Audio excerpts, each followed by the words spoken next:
तरी अवधान ऐकले दिजे सर्व सुखाशी पात्र होईजे हे प्रतिज्ञा उत्तर माझे उघड ऐका। मग खरोखरच ज्ञानेश्वर महाराज यांना काय म्हणायचं आहे नेमकं या ठिकाणी? खरोखरच तुम्ही श्रोतेहो या ठिकाणी माझ्या मुखातून जे गीतार्थरूपी त्या ठिकाणी अगदी निरूपण बाहेर पडते ते तुम्ही एकाग्र चित्तानं तुम्ही त्या ठिकाणी ते श्रवण करावं अशी ती त्या ठिकाणी अगदी ज्ञानेश्वराने प्रतिज्ञा केलेली आहे। आणि अशी प्रतिज्ञा सर्वश्रेष्ठ ज्ञानेश्वर संतांच्या प्रतिज्ञा कधी त्या ठिकाणी फोल ठरत नाही किंवा वाया जात नाही। तसेच ज्ञानेश्वर माऊलींची ही त्या ठिकाणी प्रतिज्ञा ही खरोखरच ज्ञानेश्वर माऊली म्हणजे काही या ठिकाणी अगदी साधारण त्या ठिकाणी मानव नव्हते, प्रत्यक्ष विष्णूचा अवतार असणारे हे त्या ठिकाणी ज्ञानेश्वर महाराज होते। आणि त्यांचं त्या ठिकाणी प्रत्यक्ष त्यांनी जन्मभर त्या ठिकाणी भगवंतावर निष्ठा ठेवून गुरुवर आपल्या भगवंतापेक्षाही निष्ठा त्या ठिकाणी ठेवलेली होती। आणि अशा निष्ठेतून त्याने त्या ठिकाणी अपार असे गुरु सामर्थ्य कृपेचं मिळवलेलं आहे। आणि त्या गुरु सामर्थ्याची काय त्या ठिकाणी एवढं सामर्थ्य आहे ते काय म्हणतील ते सगळं खरं त्या ठिकाणी ठरायचं, एवढे त्या ठिकाणी अलौकिक सामर्थ्य त्या ठिकाणी त्या अगदी ज्ञानेश्वर महाराजांना प्राप्त झालेलं आहे। आणि अशा त्या ठिकाणी ह्याच्यानंतर त्याने आपल्या गुरु सामर्थ्यावर प्रतिज्ञा भरपूर अशा ज्ञानेश्वरी केलेल्या आहेत या ठिकाणी। आणि त्यातली त्या ठिकाणी त्याने त्या ठिकाणी ज्ञानेश्वरी नावाचा ग्रंथ त्या ठिकाणी तयार केला की जेणेकरून त्या ठिकाणी जड जीव अगदी जीवांचा उद्धार व्हावून ते मोक्षाला त्या ठिकाणी प्राप्त होतं असं त्या ठिकाणी केलेलं आहे। आणि त्या ठिकाणी बरंचसं असं ब्रह्मसुखाचं वर्णनसुद्धा त्या ठिकाणी केलेलं आहे। आणि अशी ही त्या ठिकाणी ही प्रतिज्ञा तरी अवधान ऐकले दिजे सर्व सुखाशी पात्र होईजे हे प्रतिज्ञा उत्तर माझे उघड आहे का असे त्या ठिकाणी प्रतिज्ञा आहे। आणि खरोखरच अलौकिक अशी प्रतिज्ञा पूर्वीसुद्धा या ठिकाणी आता हे अध्याय महत्त्वाचा का तर त्या ठिकाणी बरंचसं असं पूर्वीसुद्धा या ठिकाणी अगदी संपूर्ण त्या ठिकाणी वेदामधलं त्या ठिकाणी संपूर्ण सार म्हणून महाभारत त्या ठिकाणी लक्षवेधींचं निर्माण केलं। आणि त्याचा अभिप्राय वेदांचा अभिप्राय या ठिकाणी ह्या त्या ठिकाणी महाभारतात आला। आणि महाभारताचा संपूर्ण अभिभाव त्या ठिकाणी अभिप्राय या ठिकाणी अगदी त्या ठिकाणी ह्या गीतेमध्ये 700 श्लोकामध्ये तो आलेला आहे। आणि तो 700 श्लोकातला अभिभाव त्या ठिकाणी अभिप्राय या ठिकाणी ह्या आता 9व्या अध्यायामध्ये त्या ठिकाणी आलेला आहे। आणि म्हणून या 9व्या अध्यायाला फार मोठं त्या ठिकाणी अगदी महत्त्व आहे। आणि अशा ह्या अध्यायाच्या पहिल्याच ओळीमध्ये ज्ञानेश्वर महाराजांनी त्या ठिकाणी ही आपली प्रतिज्ञा उघड जगाला त्या ठिकाणी केलेली आहे या ठिकाणी। आणि खरोखरच अशा प्रतिज्ञा त्या ठिकाणी पूर्वी काही या ठिकाणी उघड झाल्या, उघड लोकांनी केल्या, सामान्य लोकांनी केल्या असतील पूर्वी, त्या ठिकाणी महात्म्यांनी केले असतील, काही राज्य लोकांनी केले असतील, त्या ठिकाणी अशा प्रतिज्ञापूर्वी झाल्या पण त्या काही त्या ठिकाणी काहींच्या कडेला गेल्या, पूर्णत्वाला पोचल्या। पण या ठिकाणी त्या ठिकाणी जी प्रतिज्ञा आहे ती या ज्ञानेश्वर महाराजांची या ठिकाणी एक संत असल्याकारणाने आणि सामर्थ्य संतांना मोठ्या असल्याने देवाची कृपा असल्याने त्यांची पूर्णत्वाला गेलेलं आहे। आणि अशा प्रतिज्ञा त्या ठिकाणी पूर्वी या ठिकाणी अगदी रावणानसुद्धा त्या ठिकाणी प्रतिज्ञा केली होती की त्या ठिकाणी संपूर्ण रावणात प्रतिज्ञा केल्या होत्या पण त्यातल्या काही विफळ झाल्या, काही त्या ठिकाणी निष्फळ गेला, काही पूर्ण झाल्या। त्याची एक प्रतिज्ञा त्या ठिकाणी की मी सोन्याची लंका करीन एवढी पूर्णत्वाला गेली। आणि खरोखरच तेवढी ती पूर्णत्वाला गेली पण त्याने काही आणखीन काही प्रतिज्ञा केल्या होत्या त्या पूर्णत्वाला गेल्या। त्यातली एक म्हणजे या ठिकाणी मी आकाशाला पायऱ्या करीन, घडल्या नाहीत। सोन्याला त्या ठिकाणी अगदी सुगंध देईन, सुगंध वास येईल अशी ती जी प्रतिज्ञा होती। अशा प्रतिज्ञा त्याच्या विफल केलेल्या आहे। आणि अशा प्रतिज्ञा काही पूर्णतेच्या झाल्या, काही अपूर्ण राहिलेल्या आहेत।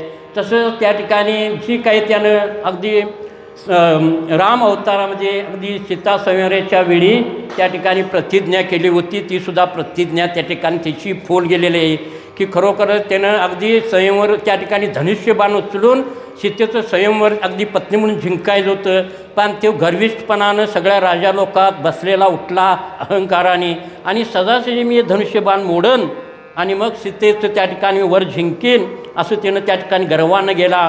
पण ते धनुष्यबाण त्याला काही तिथं उचलले नाही आणि उलटी ते न उचलता ताकदी लावता त्याच्या छातीव पडला घेऊन तो. आणि त्यावेळी त्या धनुष्यबाणाचं वजनान त्याला रक्ताच्या गुळण्या ओकायची पाळी आली आणि त्यामुळे त्याला अगदी ती स्वयंवराची प्रतिज्ञा त्यामुळे जिंकता आली नाही. आता त्या ठिकाणी ते तुम्ही अगदी त्या ठिकाणी बऱ्याचशा लोकांना ते प्रचित आहे. परत या ठिकाणी अगदी कौरव पांडवांच्या युद्धामध्ये सुद्धा त्या ठिकाणी अगदी कृष्ण अवतारामध्ये बरीचसे असे त्या ठिकाणी भीष्माचार्याने सुद्धा त्या ठिकाणी प्रतिज्ञा केली होती की त्याने त्या ठिकाणी प्रतिज्ञा केली होती की मी आज जन्म कायम ब्रह्मचारी राहीन अशी त्यावेळी भीष्मान प्रतिज्ञा केली. पण खरोखरच ती भीष्मान प्रतिज्ञा पाळली. आज जन्म त्यानं अंबेचा स्वीकार न करता अगदी जन्म त्यानं ब्रह्मचर्य व्रताचं पालन त्या ठिकाणी केले. पण या ठिकाणी दुसरी त्यानं प्रतिज्ञा केली त्या ठिकाणी की संपूर्ण पृथ्वी मी नीच पांडवी करीन आणि त्या ठिकाणी देवाला त्या ठिकाणी हातात शस्त्र घ्यायला लावीन. आणि प्रत्यक्ष तीसुद्धा प्रतिज्ञा त्या भीष्माचार्यांची त्यावेळी तिथं पूर्ण झाली होती. कारण त्या ठिकाणी खरोखरच अगदी कृष्ण जरी त्या ठिकाणी देव असला तरी देवाला सुद्धा त्याच्या प्रतिज्ञा सुदर्शन चक्र हातात त्यावेळी घ्यायची पाळी आली आणि त्यामुळे ती पूर्णत्वाला त्या ठिकाणी गेलेली आहे.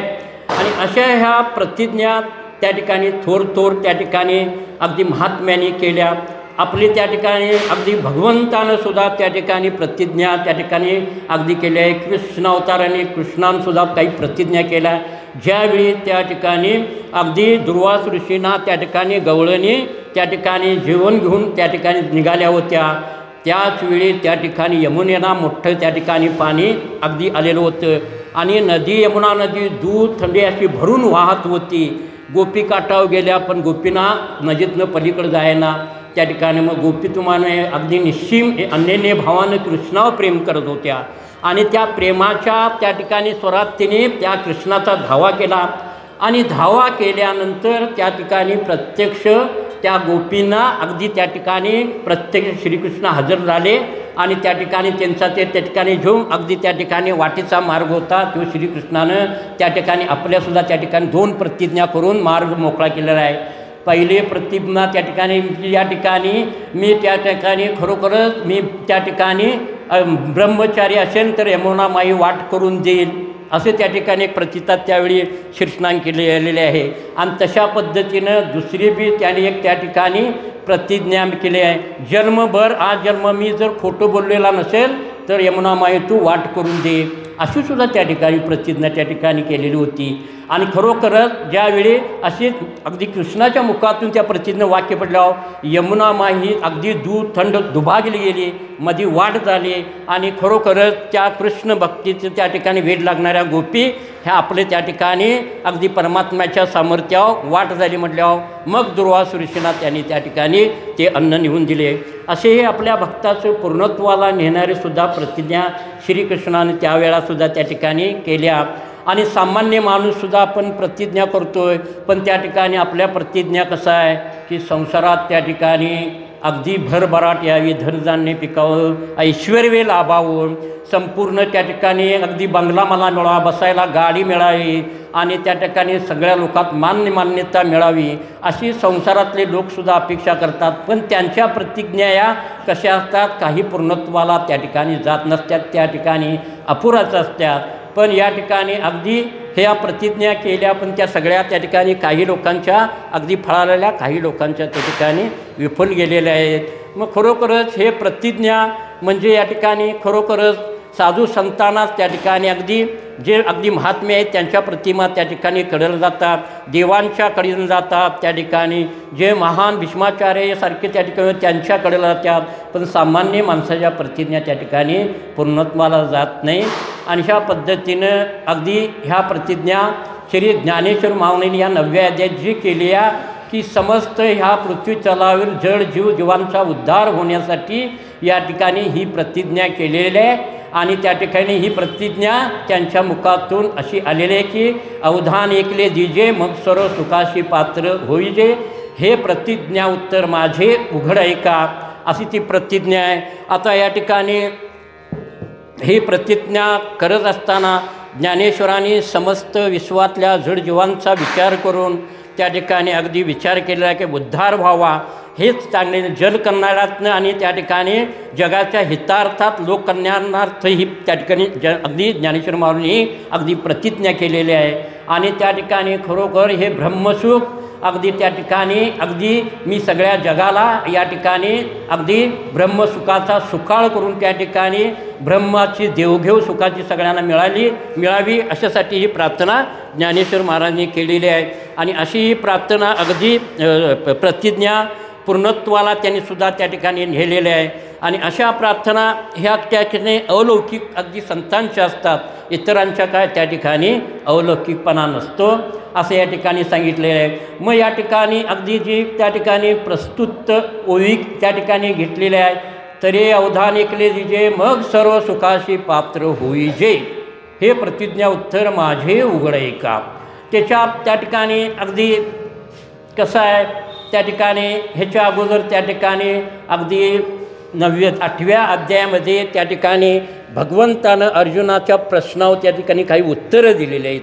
आणि त्या ठिकाणी मग त्या ठिकाणी योग्याला त्या ठिकाणी मार्ग त्या ठिकाणी 2 ह्या जगातनं सांगितले आहेत, अर्चिरा मार्ग एक आणि धूम्र मार्ग एक.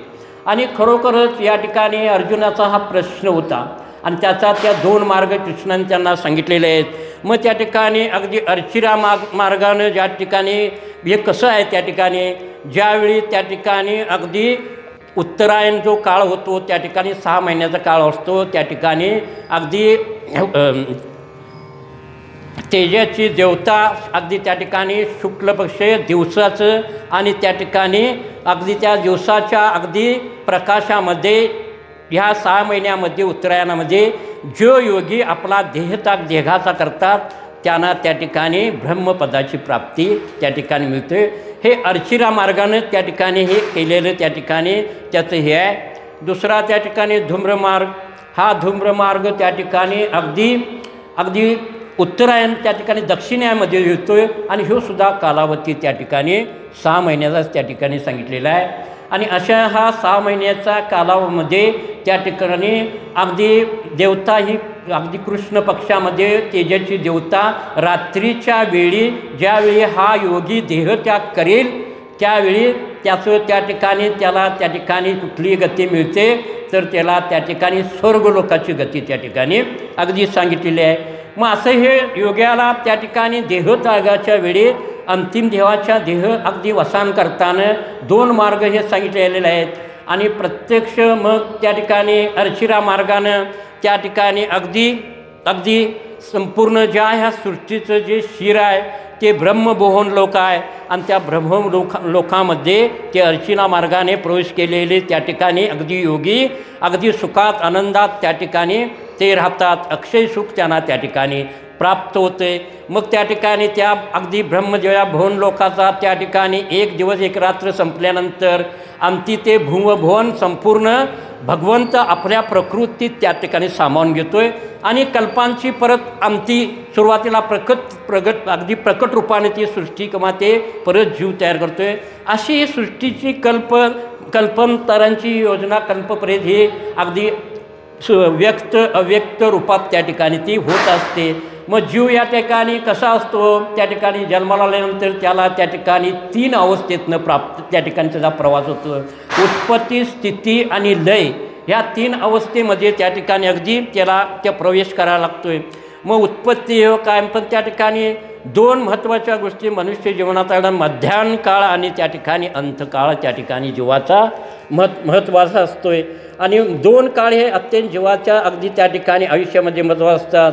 मग मध्यान्ह काळामध्ये या ठिकाणी संपूर्ण अगदी जीव हा कसा असतो, संपूर्ण अगदी त्याला प्रपंचाचं त्या ठिकाणी मन गुंतल्यामुळं देह ताध्यात्मक प्रपंचच त्याचा असतो आणि सर्व त्यानं अनादी काळापासून प्रकृतीचा संग केल्यामुळे त्याला अगदी त्या प्रकृतीचं ताध्यात्म्य त्याचं सुटत नाही आणि त्यामुळं तो भक्ती प्रपंच संसार ह्यातच तो त्या ठिकाणी अडकून पडतोय.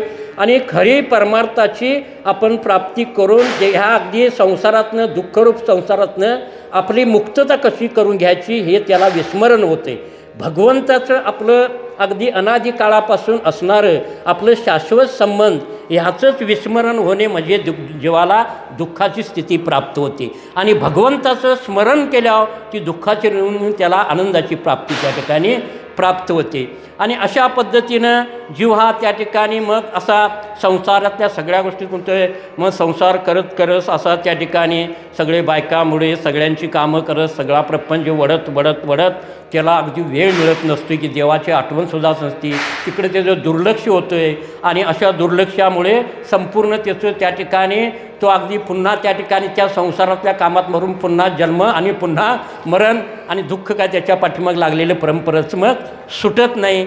आणि असे या ठिकाणी त्या जीवाचा त्या ठिकाणी काळ आहे. मग अंतकाळीसुद्धा त्या ठिकाणी महत्त्वाचा आहे. अंतकाळाचा सुद्धा वेळ त्या ठिकाणी जीवाला अगदी साधला पाहिजे. मग अंतकाळाचा वेळ जर साधायचा झाला तर त्या जीवानं पहिल्यापासून अगदी भगवंताच्या परमार्थाच्या मार्गाला लागले पाहिजे. देवाचं चिंतन केले पाहिजे. त्या ठिकाणी अगदी चांगलं निष्ठावान त्या ठिकाणी आपलं गुरुला शरण जाऊन गुरुचं त्या ठिकाणी अगदी संपूर्ण त्याची अगदी काया वाचा मनानं सेवा केली पाहिजे. आणि सेवा करून त्या ठिकाणी गुरुची कृपादन गुरु ज्या कसोटीला उतरेल त्याला तो पात्र राहिला पाहिजे. आणि पात्र झाल्यानंतर मग गुरु त्याच्यावर कृपा करतात. त्या गुरु कृपा करेनं त्याला मग त्या ठिकाणी कुठंतरी परमार्थात त्या ठिकाणी त्याचं मन रमलं जातं आहे. मन बुद्धी स्थिर कृपेनं त्या ठिकाणी त्याची होती. चित्तसुद्धा बाह्य जगाकडे वळायचं ते सुद्धा चित्त एकाग्र होते.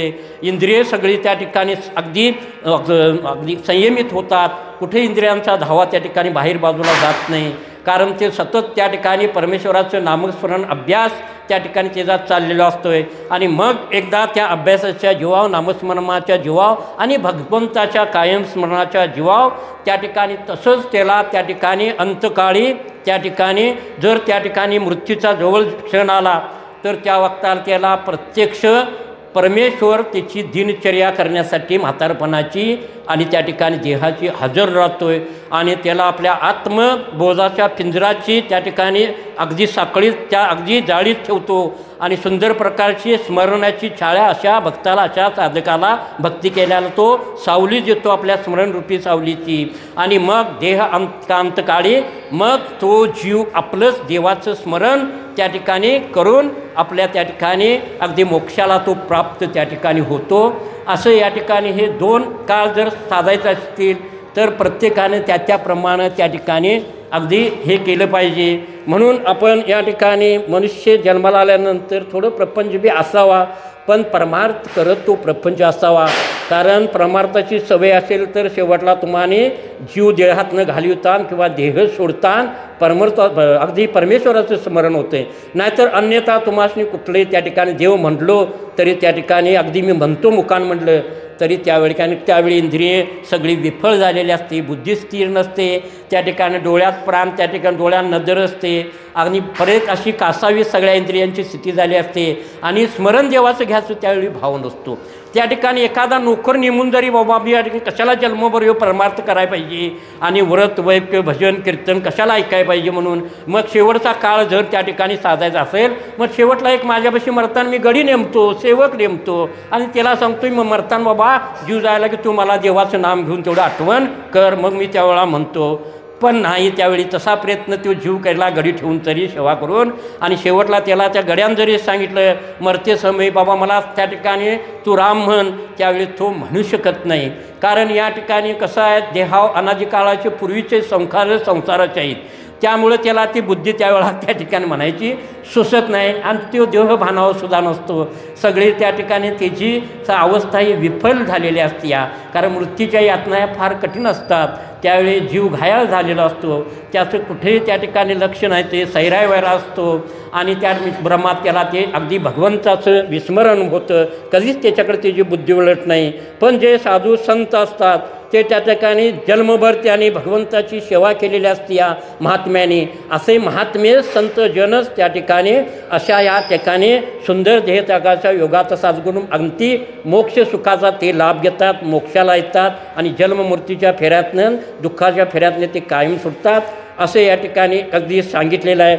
आणि अशा पद्धतीनं या ठिकाणी तो प्रवास त्या ठिकाणी सांगितलेला आहे. मग या ठिकाणी आता या ठिकाणी अरे अवधान एकले दिजे मग सरसुखाशी प्राप्त होईजे हे प्रतिज्ञा उत्तर माझे उघडाय का. मग खरोखर आता तरी अवधान ऐकले दिजे इथं त्या ठिकाणी पहिलं आपण त्याचं थोडंसं चिंतन करूया. आणि खरोखरच अवधान म्हणजे काय, अवधान म्हणजे काय ते समजून आपण घेतलेलं पाहिजे. कारण अवधानाला परमार्थात फार मोठी त्याला त्या ठिकाणी अगदी त्याला महात्मा आहे.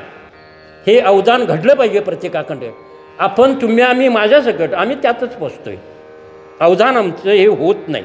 आमचं होतं ते काय, किती भजन कीर्तन श्रवण केलं, शास्त्र पठण केलं, पण त्या ठिकाणी मननासहित ते नसतं. ते वीक पॉईंट आहे आपला. मननासहित जे श्रवण करतं त्याला अवधान म्हणतात. सुंदर ज्ञानेश्वर माऊलींनी त्याचं त्या अध्यायामध्ये त्याचं वर्णन केलेलं आहे. मग आपण त्या ठिकाणी हे मननासहित त्या ठिकाणी आपलं घडत नाही. वर नुसतं आपण श्रवण करतो आणि त्यामुळं आपल्याला तो त्या ठिकाणी लाभ होत नाही. मग त्या ठिकाणी श्रवण या ठिकाणी अगदी मननासहित नाही केलं तर आपल्याला परमार्थात असूनसुद्धा कुठलाच लाभ त्या ठिकाणी होत नाही. मग पुनरपी जन्मन पुनरपी मरणम हे घटिका यंत्र जैसे परिभ्रमेगा. मग जीवाची अशी स्थिती होती. परमार्थ अवधानतेनं त्या ठिकाणी अवधानन करावं त्या ठिकाणी. म्हणून ज्ञानेश्वराने अगदी ते अवधान याला महत्त्व दिलेलं आहे. नुसतं श्रवण करून उपयोग नाही. श्रवण केल्यानं मनन करायला पाहिजे, त्याचं चिंतन केलं पाहिजे, त्याचा निधिध्यास घेतला पाहिजे. तरच त्यावेळी तुम्ही ऐकलेलं आहे तुमच्या त्या ठिकाणी त्याचा बोध त्याच तुम्हाला. आणि एकदा तुम्ही बोधावर आला तर त्याची गोडी तुमच्या मनाला चित्ताला लागून तुम्ही त्याच भावात कायम राहणार. म्हणून हे त्या ठिकाणी श्रवण ते श्रवणच असतंय, मनन हे मननच असतंय. पूर्वी या ठिकाणी खरोखरच या ठिकाणी पूर्वी लोकांनीसुद्धा काही असं श्रवण करायचा प्रयत्न केला. काही लोकांनी श्रवण केलं पण त्यांना त्या ठिकाणी आता या ठिकाणी अगदी कृष्ण अवतारामध्ये भरपूर हा युद्ध त्या ठिकाणी प्रसंग होता. आणि ह्या युद्धाचा प्रसंग प्रत्यक्ष या ठिकाणी धृतराष्ट्राला संजय सांगत होता. पण संजय जे सांगितलं कृष्णानं अगदी त्या पवित्र कुरुक्षेत्राची अगदी अर्जुनाच्या प्रश्नाला उत्तर दिली. निजबोध त्यातनं मुखातनं दिला. अगदी वर्षाव त्या ठिकाणी परमार्थाचा केला अगदी त्या ठिकाणी. पण तोच त्या ठिकाणी संजय अगदी जे श्रीकृष्णातल्या अगदी मुखानं पडलेले अर्जुनाला उपदेशरूपी शस्त्र ते शब्द अगदी संजय त्या धृतराष्ट्राला सांगत होता. पण धृतराष्ट्र कसा वर्णवर्ण नुसता ऐकत होता. त्या ठिकाणी अगदी त्याला मनन त्याचं करत नव्हता. त्याचा त्या ठिकाणी आवडच नव्हती. ऐकायचा आणि सोडून द्यायचा. त्यामुळे त्याचा लाभ त्याला झालेले. पण संजयानं ते मननपूर्वक मुखातनं श्रीकृष्णाला पडलं की अर्जुन काय त्या ठिकाणी अर्जुनाला ते बोध सांगायला हे अवधान त्या ठिकाणी संजयाला त्याचा फायदा झाला. मग धृतराष्ट्र जवळ असून त्याला होणार काय. तसं त्या ठिकाणी तुमच्या आम्ही संसाराच्या सगळ्या त्या ठिकाणी ह्या अगदी संसारातल्या कामातनं मोहात पडलेलो आहेत. आणि सगळा मोह आमचा संसारात आहे. तिथंच चित्त आहे, तिथंच बुद्धी आहे, तिथं आहे. परमार्थ ऐका इथं आलं तरी आमचं त्या ठिकाणी श्रवण करा इकडं का नाहीत. पण मन मात्र संसारातलं चिंतन करते. ही इथं त्या ठिकाणी आपली चूक आहे. ते मननासही चिंतन व्हायला पाहिजे. ते आपलं होत नाही. मग तसंच धृतराष्ट्राचे कुरुक्षेत्राचे त्या ठिकाणी युद्धाच्या वेळी प्रत्यक्ष हस्तिनापुरात धृतराजाच्या घरी त्या ठिकाणी संजय सांगत होता. पण ते त्याला त्या ठिकाणी तिबून त्यातलं काय फायदा झाला नाही. दुसरं या ठिकाणी अगदी परीक्षित राजान 7 दिवसात भागवत त्या ठिकाणी ऐकलं.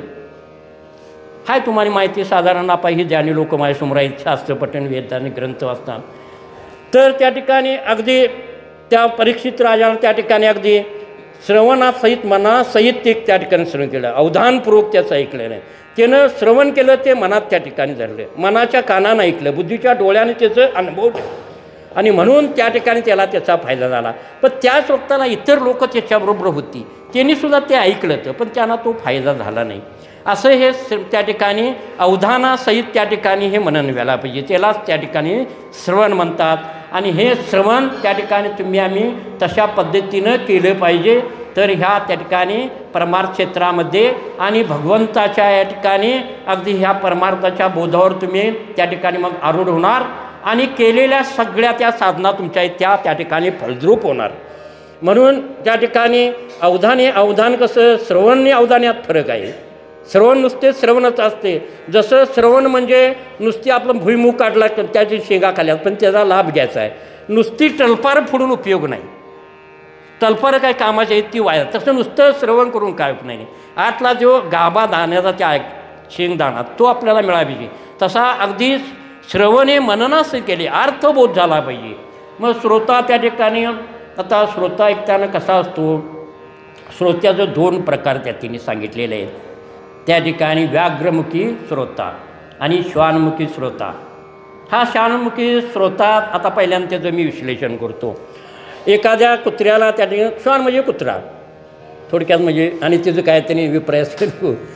श्वान म्हणजे कुत्रा. तर त्या ठिकाणी कुत्र्याला आपण दगड मारला हटवताना, घरात त्याला काहीतरी त्रास करायला त्याला हटवताना आपण दगड त्या ठिकाणी मारला, तर ते दगड मारला की ते दगडाला चावीत बसते, पण दगड मारण्याकडे धाव घेत नाही. हे त्या ठिकाणी शमनमुखीला श्रोता म्हणतात. तसं त्या ठिकाणी आपलं कसं आहे, या ठिकाणी श्रवण करतो आहे कारण बोधाकडे आपलं लक्ष नसते. बोधाकडे धावलं पाहिजे, मननाकडे धावलं पाहिजे. वक्ता काय सांगतो आहे त्याचा ज्ञानाचा अगदी त्या ठिकाणी हेतू अंतिम हेतू काय आहे हे समजावून त्या ठिकाणी घेतले पाहिजे. मग श्वानमुखी स्वतः तुम्ही आम्ही तशा प्रकारचा त्या ठिकाणी कुठलं त्यातले आपलं चुकतं ते आपण तुमचं तुम्ही मनात शोधून घ्या. कारण परमार्थ करताना परमार्थाचा अपील नाही, शास्त्राप्रमाणेच गेलं पाहिजे, तर त्या परमार्थाची त्या ठिकाणी फलद्रुपता मिळते, अन्यथा मिळत नाही. मनाला येईल तसा परमार्थ करून चालत नाही. आता श्वानमुखी त्या ठिकाणी श्रोता झाला. दुसरं त्या ठिकाणी आता व्याघ्रमुखी श्रोता हा त्या ठिकाणी असावा. व्याघ्र कसा आहे, वाघाला जर तुम्ही दगड मारला असा तर त्या ठिकाणी ते दगड फेकल्याला ते तिथं थांबत नाही, ते शोध घेते कुणी दगड मारला तिकडं ते धाव घेते आणि मारणाऱ्याकडे तिची धाव असते. तसंच श्रोत्यांची या ठिकाणी श्रवण केल्यानंतर त्याचा बोध काय अगदी वक्त्याकडं होतो, त्या बोधाकडे तिची धाव असली पाहिजे, तरच तो त्या ठिकाणी व्याघ्रमुखी श्रोता म्हणायचा. आणि परमार्थात ह्योच श्रोता व्याघ्रमुखी या ठिकाणी श्रेष्ठ समजलेला आहे. आणि व्याघ्रमुखी श्रोत्याप्रमाणे आपण सुद्धा त्या ठिकाणी अवधान हे ऐकले पाहिजे, लक्षपूर्वक हे अवधान त्या ठिकाणी देऊन परमार्थाचे श्रवण केले पाहिजे, तरच तुम्हासनी त्या ठिकाणी परमार्थाचा त्या ठिकाणी लाभ होतो आहे. मग त्या ठिकाणी अशा पद्धतीने हे अवधानाची बरेचसे ज्ञानेश्वरीमध्ये त्या ठिकाणी अगदी 4थ्या अध्यायामध्ये अवधान शब्दसुद्धा आलेला आहे, 6व्यामध्ये आला आहे, 9व्यामध्ये आला आहे. अवधान ह्याला महत्त्व का ज्ञानेश्वरांनी वारंवार त्याचं केलं आहे, तर श्रोत्याला त्याचं त्या ठिकाणी मननपूर्वक श्रवण व्हाव्यासाठी ते अवधान म्हणून त्या ठिकाणी केलेलं आहे. आणि त्या ठिकाणी श्रवण हे मननासहित असेल तरच ते अवधान घडतं, त्याला त्या ठिकाणी लाभ होतो. असं थोडक्यात त्या ठिकाणी अवधानचं अगदी त्या ठिकाणी सांगले आहे. मग अवधान एकेले दिजे या ठिकाणी सांगितलं आहे. मग अवधान हे दिल्यानंतर तुम्हाला पुढचं त्या ठिकाणी काय आहे लाभ असे त्या ठिकाणी ते सांगितलेलं आहे. मग खरोखरच आता तुम्ही श्रवणासहित मननासहित जर अवधान दिलं असा तर त्या ठिकाणी तुम्हाला त्या ठिकाणी अगदी ज्ञानेश्वर महाराजची जी अगदी प्रतिज्ञा आहे त्याचा लाभ झाल्याशिवाय नाही. परमार्थ असून दे ज्ञानेश्वरीतल्या अगदी त्या ठिकाणी हे ब्रह्मविद्येचा सुकाळ सगळ्या जगाचा त्या ठिकाणी आहे. माझे मराठीच्या नगरी ब्रह्मविद्येचा सुकाळ करी, देणे घेणे सुखचिवरी होय या जगा. त्याने ज्ञानेश्वरांनी प्रत्यक्षात त्याचा ज्ञानेश्वरी ही त्या ठिकाणी भावार्थ दीपिका आहे आणि ते त्या संपूर्ण जगाच्या जड जीवांचा उद्धार त्या ठिकाणी होण्यासाठी आणि त्या ठिकाणी मोक्ष प्राप्त होण्यासाठी ती केलेलं आहे प्रतिज्ञा. कुणासाठी आणि कशासाठी तरी नाही आहे, संपूर्ण त्या ठिकाणी मानवाला त्याचा लाभ होण्यासाठी. आणि संतांच्या प्रतिमा या ठिकाणी प्रतिज्ञा अशी अगदी जनकल्याणातनी सगळ्या समाजाला लाभ होण्यासाठी असतात. आणि त्या ठिकाणी तुमच्या आमच्या प्रतिज्ञा कशा त्या ठिकाणी स्वार्थासाठी त्या प्रतिज्ञा असतात. त्या ठिकाणी आता त्या ठिकाणी भीष्माचार्याने सुद्धा केलेली प्रतिमा कशा आहे, स्वार्थासाठी स्वकुलाच्या लाभासाठी ते आहे. आणि त्या ठिकाणी प्रत्यक्ष श्रीकृष्णाने सुद्धा आपल्या भक्तासाठी ती रक्षणासाठी प्रार्थना केलेली होती. त्या ठिकाणी प्रत्यक्ष आता ज्ञानेश्वरांनी मात्र यहीच प्रार्थना आहे ती संपूर्ण जगाच्या कल्याणानं केलेली आहे. आणि हे सुख ब्रह्मसुख या ठिकाणी सगळ्यांना त्या ठिकाणी मिळावं आणि त्याचा अवधानरूपी ह्याने त्या ठिकाणी लोकांनी लक्षपूर्वक श्रवण करून त्याचा लाभ घेऊन आपल्या मोक्षाच्या सुखाला पात्र व्हावं, तिकडं त्या ठिकाणी अगदी त्यांना प्रवेश व्हावा आणि कायमचं त्या ठिकाणी सकल दुःखाची निवृत्ती आणि परमानंदाची प्राप्ती हा लाभ होण्यासाठी हा ब्रह्मविद्येचा सुकाळ या ठिकाणी ज्ञानेश्वरीत शब्दरूपानं गीता निरूपण करताना अगदी त्या ठिकाणी हे केलेलं आहे. आणि अशाच या ठिकाणी 9व्या अध्यायामध्येही प्रतिज्ञा केली आहे. तरी अवधान एकले दीजे मग सर्व सुखाशी पात्र होईजे, हे प्रतिज्ञा उत्तर माझे उघड ऐका. मग अवधान अशा पद्धतीनं श्रवण करायचं. अगदी त्या ठिकाणी अवधान हे अवधानच असायला पाहिजे, कारण अवधानावर त्या ठिकाणी ज्ञानेश्वर स्वामी महाराजसुद्धा तिथंच या ठिकाणी श्रोत्यांचा गुंता कुठं असतो, त्यामुळे त्यांनी तोच मुद्दा वारंवार त्या ज्ञानेश्वरीत घेतलेला आहे आणि तो अगदी खरोखरच आहे. कारण आम्ही श्रवण करतो, इतके वर्षे आम्ही श्रवण केलं, पण त्याचा बोध कुणाला तिची प्राप्ती अजून फळ रूपात काय अजून तशी म्हणावी तशी झालेली नाही आहे. आणि म्हणून अवधान म्हणून त्या ठिकाणी तो शब्द ज्ञानेश्वराने घेतलेला आहे. आणि खरोखरच असं अवधानपूर्वक त्या ठिकाणी अगदी श्रवण तुम्ही केलं पाहिजे. मग या ठिकाणी अवधान हे कसं असावं, त्या ठिकाणी तुकाराम महाराजांनी सुद्धा याचं या ठिकाणी सुंदर प्रकारचं उदाहरण त्या ठिकाणी दिलेलं आहे या ठिकाणी. आणि त्या ठिकाणी असं आहे, एकदा काय झालं, एक गृहस्थानं त्या ठिकाणी बोकड म्हणजे बकरं पाळलं होतं आपण म्हणतो, ते बोकड त्या ठिकाणी लाडानं पाळानं त्यानं पाळले होतं. आणि त्या ठिकाणी मग ते पाळल्यानंतर त्याला तो रोज त्या ठिकाणी अगदी चारायण्याचा नदी तीरावर त्या ठिकाणी सुंदर अगदी त्या ठिकाणी हिरवगार गवत चारायचा. ते चरून तुंबड झालं की त्याला पाणी त्या ठिकाणी त्या अगदी नदीत पाजायचा आणि त्या ठिकाणी घरात त्या ठिकाणी त्याला आणून बांधायचा. घरात आणल्यानंतर त्याचा वेळेवर चारा तो त्या ठिकाणी द्यायचा, त्याला पाणी द्यायचा. आणि मग चित्ताचा संसार करताना त्याच्या चित्तात त्या बोकडावर त्या ठिकाणी अगदी प्रीती जडली ती, एवढं होतं. मग एक वक्ताला काय झालं, त्याच्या गावामध्ये त्या ठिकाणी अगदी हे त्या ठिकाणी रोग आला आणि त्या सगळ्या रोगामध्ये त्या ठिकाणी सगळं गावातलं बोकड आणि त्या ठिकाणी शेळ्या मेंढ्या अगदी मरून गेलेले आहेत. आणि त्यात हेचंसुद्धा बोकड त्या ठिकाणी मरून गेलेलं होतं. आणि खरोखरच असं मरून गेलेलं असताना मग ह्याला झालं दुःख. मग ह्याचं चित्त त्या ठिकाणी दुःखानं पावलं, कुठं त्याला कर्मना. मग त्या ठिकाणी आणि तिथं दुःखाच्या भरातच त्या ठिकाणी त्याच्या गावाच्या अगदी शेजारीत वनबाग एक सुंदर प्रकारचं त्या ठिकाणी शिवालय अगदी शंकराचं त्या ठिकाणी मंदिर होतं.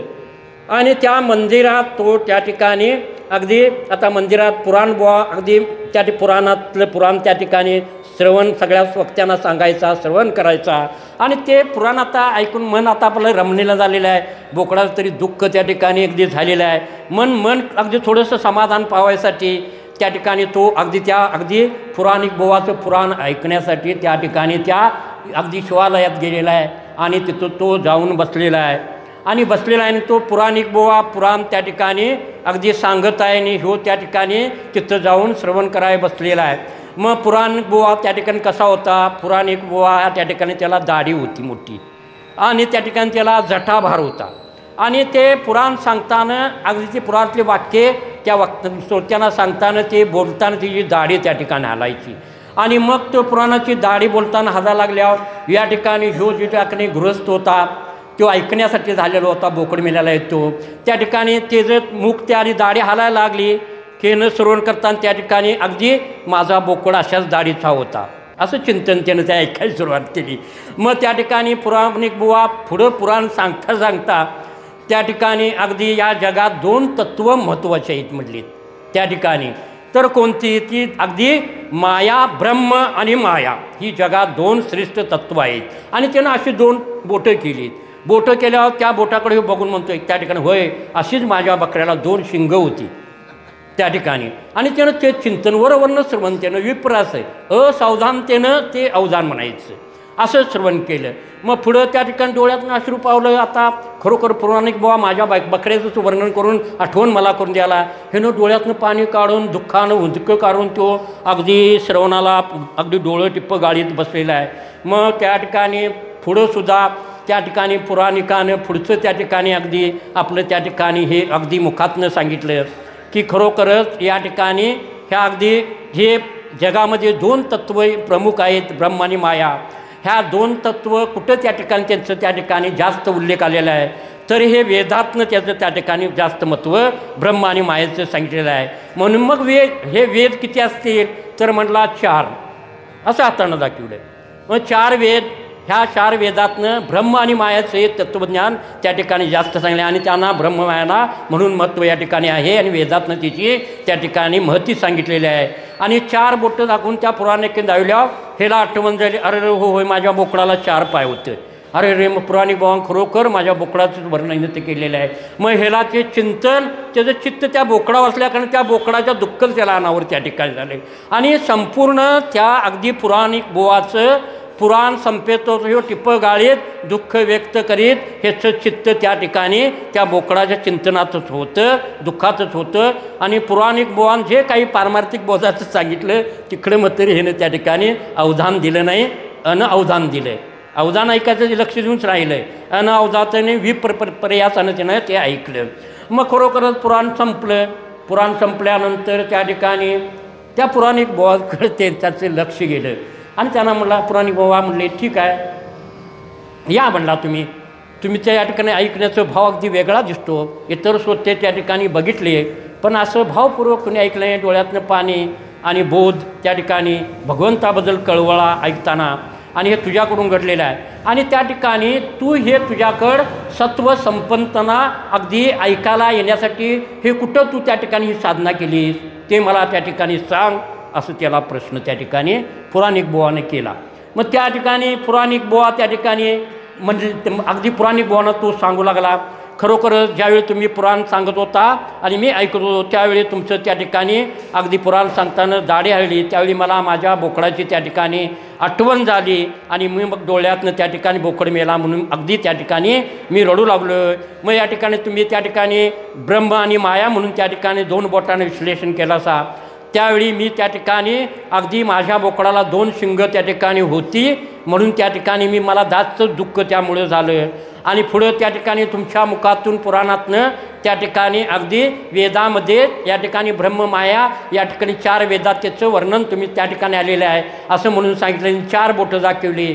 त्या 4 बोटातनं मला माझ्या बोकडाला 4 पाय त्या ठिकाणी होते याची मला आठवण झाली. मग पहिल्यापासून तुम्ही माझ्या बोकडाचं चिंतन केल्यामुळं मला त्या ठिकाणी मी त्या बोकडाच्या मेलेल्या आठवणीनं मी जास्त दुःखात त्या ठिकाणी पडलो आणि मला जास्त अति दुःख झाल्याने माझ्या डोळ्यातून तू अश्रू आणि त्या ठिकाणी ही माझी अवस्था अशी घडलेली आहे. पण त्या ठिकाणी पुराणिक बुवा म्हणले ठीक आहे, असा अवधानतेनं श्रवण करणारा अगदी श्रोता या ठिकाणी ह्यानं अवधानतेने हे त्या ठिकाणी अगदी अवधान न देता अगदी ऐकलेलं आहे, श्रवण केलेलं आहे म्हणून असा श्रोत्याला तो त्या ठिकाणी लाभ झालेला नाही. मग या ठिकाणी परमार्थामध्ये सुद्धा त्या ठिकाणी पुराणिक बुवा तिथनं त्या ठिकाणी उठून गेले आणि त्या ठिकाणी म्हटले खरं हे त्या ठिकाणी विपर्यास त्या ठिकाणी करतात ऐकताना सुद्धा. या ठिकाणी आता बरेचसे असे पुराणात किंवा अगदी पूर्वी घडलेल्या त्या ठिकाणी घटना आहेत. या ठिकाणी हे महाभारत असू दे, रामायण असू दे, काही लोक श्रवणाला त्या ठिकाणी बसतात पण त्या ठिकाणी श्रवण मननासहित करत नाही, नुसतं श्रवणच करतात म्हणून त्यांना त्या ठिकाणी तो लाभ अगदी होत नाही. आणि खरोखरच मग त्या ठिकाणी असं हे असणारं अवधानतेनं विपर्यासनं श्रवण हे आपल्या उपयोगी करत नाही. किती जरी आम्ही वेळ दिला, पुराणिक बुवा सांगू की त्याने भजन कीर्तनातनं आम्ही बोध देऊ दे की ना शास्त्रातनं बोलले, श्रवण ते श्रवणच राहते. अवधानतेनं त्या ठिकाणी श्रवण अवधानतेनं झाले पाहिजे. आणि जसं त्या श्रवणाचा पुराणिक बुवाला त्या बोकडाच्या त्या अगदी पाळणाऱ्या माणसाला लाभ झाला नाही, वरवरचं त्याचं श्रवण चुकीचं विप्रयास झालं आणि तो त्या खऱ्या अगदी पुराणातल्या बोधाला तो मुकलेला आहे. तसं या ठिकाणी आपलंसुद्धा या ठिकाणी कधी कधी तसं होते. अवधानतेनं त्या ठिकाणी आपण विपर्यासानं त्या ठिकाणी ऐकतो आणि अगदी चित्त कसं असतं, मन इथं त्या ठिकाणी नसतं, अगदी कान त्या ठिकाणी नुसतं श्रवण वर्चावनं करायचं आणि त्या ठिकाणी मन कुठंतरी संसारातल्या गोष्टी भटकट जायचं आणि अशा पद्धतीनं या ठिकाणी मग आपलं अवधान घडत नाही. ते त्या ठिकाणी विप्रयासने अनावधानतेनं आपलं श्रवण झालं म्हणायचं, मग त्याचा लाभ आपल्याला होत नाही. म्हणून मननासहित आपण श्रवण त्या ठिकाणी करायचं. कुठलंही या ठिकाणी श्रवण करताना, कारण संपूर्ण त्या ठिकाणी नवभक्तीमध्ये श्रवण भक्ती यात फार मोठं अगदी आहे, सोप्या आहे. तुम्ही त्या ठिकाणी अडाण असा, शिकलेला असा, ज्ञानी असा, पंडित असा, या ठिकाणी कानानं नुसतं एकाग्र चित्तानं, एकाग्र बुद्धीनं, एकानं मनानं अगदी सगळं दशेंद्रिय संयमित करून त्यांचा निग्रह करून बुद्धीची त्या ठिकाणी त्या कथेच्या ठिकाणी निश्चयाची स्थापना करून तुम्ही जर या ठिकाणी परमात्म्यातल्या सगळ्या गोष्टीचं श्रवण केलं तर त्याचा त्या ठिकाणी लाभ होणार आहे. असं या ठिकाणी हे अगदी ज्ञानेश्वरानं मानावं ना, अवधान या शब्दातनं अगदी तुम्हा मना सगळ्यानं सूचित अगदी करायचं आहे. मग खरोखरच साधू महात्मे अगदी त्या ठिकाणी अगदी अवधान देऊनच ते श्रवण मनासहितच आपली भक्ती करतात. म्हणून ह्या ब्रह्मसुखाच्या जे ज्ञानेश्वर माऊनांना अपेक्षित ब्रह्मसुख आहे त्या सुखाला ते प्राप्त होतात. आणि खरोखरच हे ब्रह्मसुख म्हणजे काय? त्या ठिकाणी जीव हा ब्रह्म आहे, आत्मास्वरूप आहे. आणि काय आहे? मम अंश जीवलोके जीव सनातन मम अंश. मग भगवान स्वतः सांगतात जीव म्हणजे दुसरा कोण काय आहे? तो माझाच अंश आहे. आत्मरूपानं जीवरूपानं ते ऐकलं. जीव तो त्या ठिकाणी कल्पनेविद्येने जीव झाला, दुसरं काय त्याला त्या ठिकाणी नाही आहे. तो माझा अंश पवित्र शुद्ध मुळातच आहे. पण देह तादात्म्यामुळं तुला त्या ठिकाणी मायेचं आवरण आलं, मायेने तो बद्ध झाला, त्यात गुंतला. आणि म्हणून त्यात गुंतल्यामुळं देह त्याच्यात मग जन्मजन्मांतरी त्याला सुटणं आले. आणि मग जन्माचं आणि त्या ठिकाणी मृत्यूचं अनंतकालाचं जन्म घेऊन मृत्यूचं दुःख भोवून त्याची त्या ठिकाणी सुटका होत नाही, असं त्या ठिकाणी त्याला ते प्राप्त झालेले आहे. मग त्या ठिकाणी त्याला ह्या मुक्ती अवस्था प्राप्त झाल्यातनं सुटायचं असले तर अवधानपूर्वक सगळ्या अगदी त्या ठिकाणी श्रवण हे शास्त्राचं त्या ठिकाणी संत महात्मांच्या मुखातलं, गुरुमुखातलं आणि भगवंताच्या मुखातनं की जेणे या ठिकाणी अगदी हे गीता निरूपण प्रत्यक्ष श्रीकृष्णाला गुरु म्हणून अगदी स्वीकारून अगदी पात्रतेचा आपण शिष्य होऊन अगदी कानाचं त्या ठिकाणी मनाचं कान करून बुद्धीचं डोळं करून ज्या अर्जुनानं त्या ठिकाणी ते श्रवण केलं त्या अर्जुनाला ते प्राप्त झालं. आणि तुम्ही आम्ही त्या ठिकाणी तशाच पद्धतीनं एकाग्र मनानं श्रवण आणि मननासहित निज घेऊन हे श्रवण करावं आणि तरच ते अवधान रूपानं तुम्हाला त्याचा लाभ होतो आहे, अन्यथा तो लाभ होत नाही.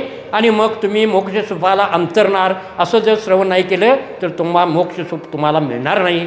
असंच त्या ठिकाणी ह्या अगदी ज्ञानेश्वरांना प्रस्तुत ओवीत त्या ठिकाणी म्हणायचं आहे. मग अवधान एकले दीजे असं त्या ठिकाणी म्हणलेलं आहे. आणि पुढं मग कुठलीही कारण कार्यभाव असतोच. अवधान एकले दीजे तरी अवधान एकले दीजे. मग पुढं काय कसं आहे? सामान्य मनुष्य कर्म करताना त्या ठिकाणी काहीतरी त्याची फल निष्पत्ती असेल तर त्याचा स्वभाव ते कर्म करण्याकडे वळतो, नाहीतर अन्यथा वळत त्या ठिकाणी नाही आहे.